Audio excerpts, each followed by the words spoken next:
We're here to walk you through the installation of your ZGlides on an eXmark mower.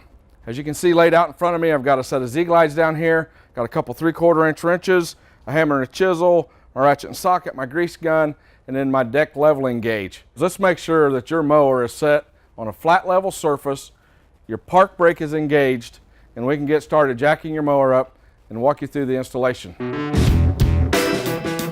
Let's get our jack stand in place. Now that we've got it raised up, we're going to remove this one bolt, which is retaining the tire. I'm going to use a couple 3/4 inch wrenches here. It's just that easy. We've got a couple dust covers here that we're going to reuse. We're going to remove the dust cap to get access to the nut. Inside of here, we've got our 1/16" nut, requiring obviously an 1/16" socket. So we're going to want to remove that. And that's going to fit right on your new ZGlide here when we get this off. Just leave that set right up in there. Remove the old unit. So guys, we're ready to install your ZGlide. We're going to go right back up in between your original bearings using your original hardware. You want to make sure that all your washers are still in place. You'll find that there's some shims in here. We want to reuse those. The nut started here by hand. So this is a lock nut, all right? So this is loading some bearings in here. So we're going to be careful with our torque.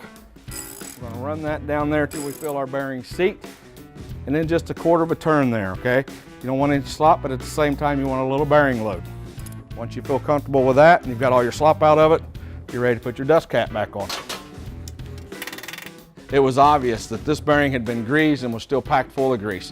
So we didn't need our grease gun, but I want you to be aware of that as you're putting them on your unit. So we're going to reuse our original hardware.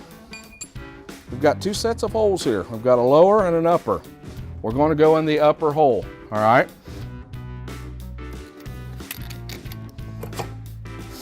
And reusing that original lock nut.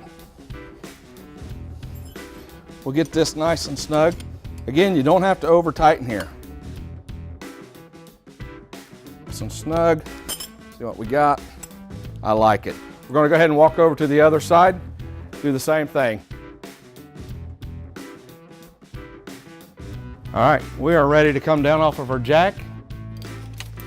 We want to make sure that our deck is level and in the right position. We've got a nice lever here to raise and lower the deck. We're now setting on our 3-inch pin. Release the deck, let it down, and then begin to level the deck using our deck gauge. One of the main things you want to make sure of when leveling your deck is that you get this front blade tip 1/8 inch to 3/16 of an inch lower than the back of the blade tip. So we're going to locate that blade tip, bring it around, utilize our deck gauge tool, making sure that we make contact there, and then do the same thing with the rear of the blade. Guys, if you need to adjust and you've got a height bolt, loosen the jam nut, loosen these nuts, and adjust accordingly to get your blade tip where you need to be. This is how you'll adjust the front. If need be, this is how you'll adjust the back. And now that you've got your ZGlides installed, we've got your deck level. Put about 50 hours on your ZGlides. Get them out there, get them limbered up, get them broke in, come back, check your deck. Let's make sure that everything is still nice and level, nice and tight.